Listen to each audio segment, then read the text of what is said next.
महाभारत में वर्णित एक कथा के अनुसार उसी नगर के राजा शिवी ययाति की बेटी माधवी के पुत्र थे। राजा शिवी के दान धर्म की कथा देवतागण स्वर्ग में भी सुनाया करते थे। तब इंद्रदेव और अग्निदेव ने राजा शिवी की दानशीलता की परीक्षा लेने की सोची। अग्निदेव ने कबूतर का रूप धारण किया और इंद्रदेव ने बाज का। कबूतर अपनी जान बचाने के लिए उड़ता हुआ राजा शिवी की गोद में पहुंचा और प्राण रक्षा की गुहार लगाई। शिकारी का पीछा करता इंद्र के रूप में बाज भी वहां आ पहुंचा। कबूतर ने कहा, महाराज, अभी मेरी आयु बहुत कम है, परिवार का मैं ही सहारा हूँ, आप मेरी जान बचाइए। तब बाज ने कहा, महाराज, मैं वृद्ध हो चुका हूँ, ज्यादा तेज पक्षी का शिकार नहीं कर सकता। कई दिनों से मैं भूखा हूँ, कुछ नहीं खाया है। आप मुझसे मेरा आहार छीनकर पाप के भागी न बने। कबूतर और बाज दोनों को इंसानों की तरह बोलते देख राजा शिवी चकित थे। राजा को लगा कि जरूर ये दोनों दिव्य प्राणी हैं जो किसी श्राप से पक्षी बन गए हैं। इनके साथ अगर उचित न्याय नहीं हुआ तो वह पाप के भागी बनेंगे। राजा शिवी ने बाज से कहा, जो राजा अपनी शरण में आए जीव को उसके शत्रु को सौंप देता है, उसके राज्य में समय पर वर्षा नहीं होती, संतान छोटी अवस्था में मर जाती है, पितरों को पितृलोक में रहने का स्थान नहीं मिलता तथा देवता उनकी पूजा स्वीकार नहीं करते। इसलिए हे बाज, मैं अपने शरणागत इस कबूतर को तुम्हें नहीं सौंप सकता, लेकिन मैं तुम्हारी भूख शांत करने के लिए कबूतर से भी ज्यादा मांस दूंगा। राजा की बात सुनकर बाज बोला, महाराज, मुझे कबूतर से अधिक मांस नहीं चाहिए।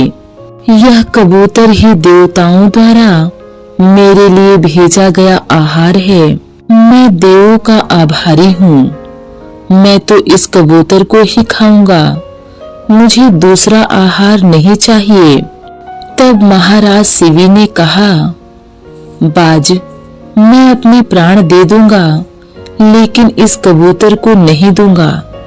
जिस कार्य से मेरी और मेरी प्रजा का अहित होता हो वह कार्य मैं नहीं कर सकता। तुम्हें इसके बदले जो भी आहार चाहिए वह बोलो, मैं सब कुछ देने को तैयार हूँ। तब इंद्र रूपी बाज ने कहा, राजन, तुम्हारे शरीर के मांस से बेहतर मांस क्या होगा? यदि आप कबूतर को नहीं छोड़ना चाहते तो इसके वजन के बराबर मांस अपनी जंघा से काट कर दे दीजिए। इस तरह मेरी जान भी बच जाएगी और कबूतर की भी। राजा शिवी ने एक तराजू मंगवाया, एक पलड़े में कबूतर को रखा, दूसरे में अपनी बाईं जांघ से मांस काट कर रखा।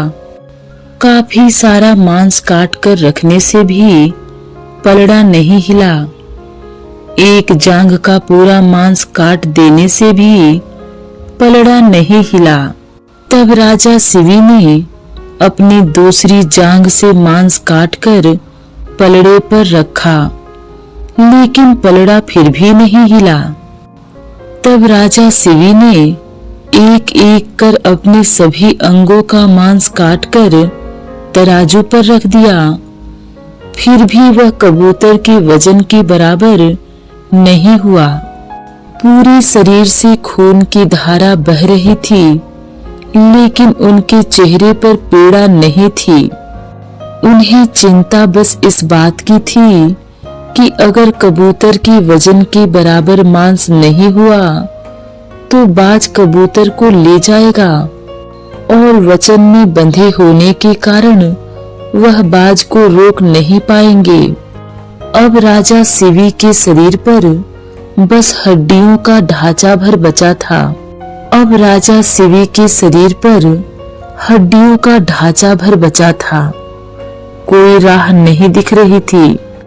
इसलिए राजा शिवी कबूतर की जान बचाने के लिए खुद ही तराजू के पलड़े पर बैठ गए। ऐसा करते ही कबूतर और बाज दोनों अपने असली रूप में प्रकट हो गए। दोनों देवों ने राजा शिवी की प्रशंसा की और उन्हें स्वस्थ कर दिया।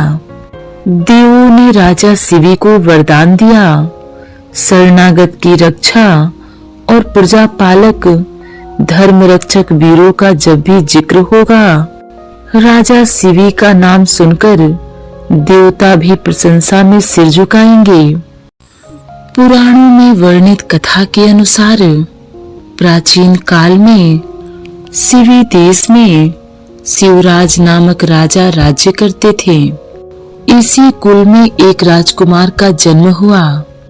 राजकुमार शिवी ने तक्षशिला में रहकर विद्या अध्ययन किया और वेदों का संपूर्ण ज्ञान प्राप्त करके राजधानी को लौट आए। पिता ने उनको सब प्रकार से योग्य समझकर उन्हें एक प्रांत का शासक नियुक्त कर दिया।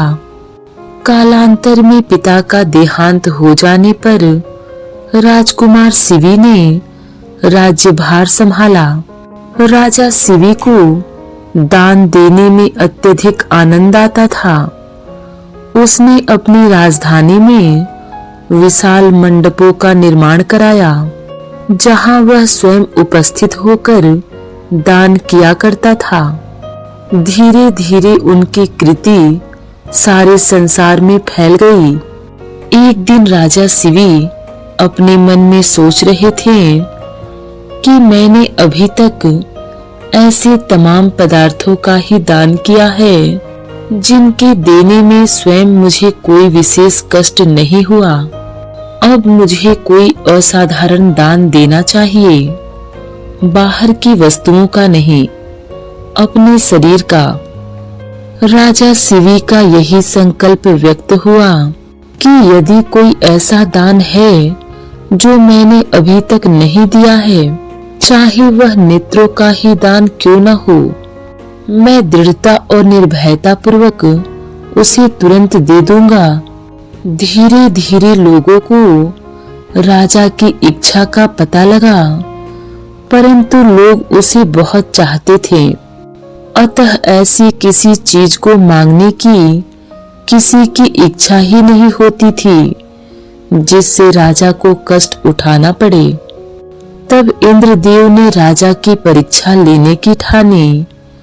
वह अंधे ब्राह्मण का रूप धारण कर राजा के पास आए और कहा, हे राजा, मैं नेत्रहीन हूँ, परंतु तुम्हारे 2 आंखें हैं।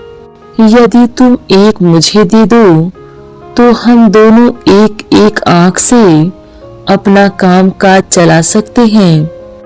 राजा शिवी जिस चीज की प्रतीक्षा में थे वही उन्हें मिल गया। उन्होंने अपने राजवैद्य को बुलाया और कहा, मेरी एक आंख निकालकर इस ब्राह्मण को लगा दो। जब राजा शिवी का नेत्रदान संकल्प नगर के लोगों ने सुना तो सब दौड़े आए और राजा को नेत्रदान करने से रोकना चाहा, लेकिन वह अपने वचन पर दृढ़ थे। अंत में लोग उस ब्राह्मण को भला बुरा कहने लगे।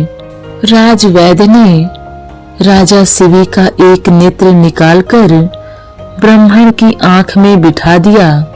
इसके पश्चात राजा शिवी ने अपना दूसरा नेत्र भी निकलवाकर उस ब्राह्मण की दूसरी आंख में बिठवा दिया। राजा शिवी का नेत्रदान महान त्याग था। इस महान त्याग से इंद्र बहुत प्रभावित हुए और उन्होंने राजा से कहा, हे राजा, याचना से अधिक दान देने और स्वयं अपने को बिल्कुल अंधा और दुखी बना लेने का क्या कारण है? यदि तुम यह भेद मुझे बता दो तो मैं तुम्हें तुम्हारी आंखें लौटा सकता हूँ, क्योंकि मैं स्वयं इंद्र हूँ। तब राजा शिवी ने कहा, नेत्र लौटाने के लिए सौदा कैसा? मेरे नेत्र दान का यदि कोई महत्व है तो आप उसे ही स्वीकार कीजिए और मुझसे कुछ मत पूछिए। राजा शिवी की इस बात से इंद्रदेव और भी प्रसन्न हुए और राजा को पुनः नेत्र प्राप्त हो गए।